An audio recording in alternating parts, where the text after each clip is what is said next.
Mafuku maya mere magrade ya MUGWANJA Top Scholar Health Education ririare shafithitio ni Kenya Literature Bureau na ifukuria Health Education in Action ririare shafithitio ni Oxford University Press nimo mekirirwo ngaja na gikundi kia Athikabu wa kanitha wa Katoliki magikuirwo gukorwo na githomo kirakiruka mithingi ya ndini na umenyo uria arutwo mabatie kwigwatira ukoni maundu ma UCIARI. The permissive framing of the curriculum and the curriculum design itself have allowed room for exploitation and abuse by publishers to introduce comprehensive sex education. Makiaria hindi ya kigomano kia arutani anene a thukuru iria ciri rungu rwa kanitha wa Katoliki, Athikabu aya maugite mamwe ma maundu makoni UCIARI maria macabithitio mabuku-ini maya matibatie kwanikirwo arutwo.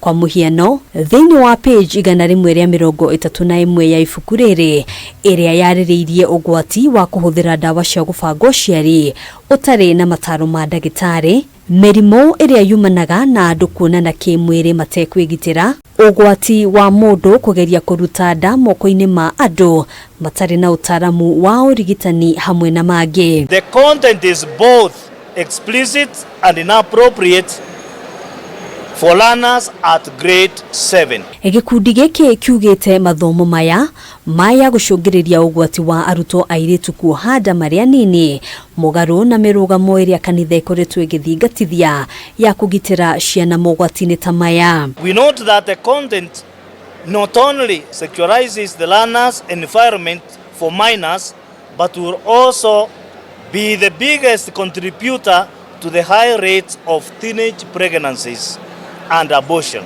Makiheana murugamo wao, Athikabu aya ni moritie thirikari kweheria kaima na mafuku maya kuona ni magararite watho wa githomo kia muthingi. As schools open for the third term, when this strand is supposed to be taught, we advise the teachers to pluck all the pages containing reproductive health content or entirely withdraw the books containing this strand from their shelves. We call on the Minister of Education to endeavor at all times to seek parental consent before introducing any sensitive content such as reproductive health to learn. Haduini Hakameme TV, Jitagwo Gina, Wawadurwa.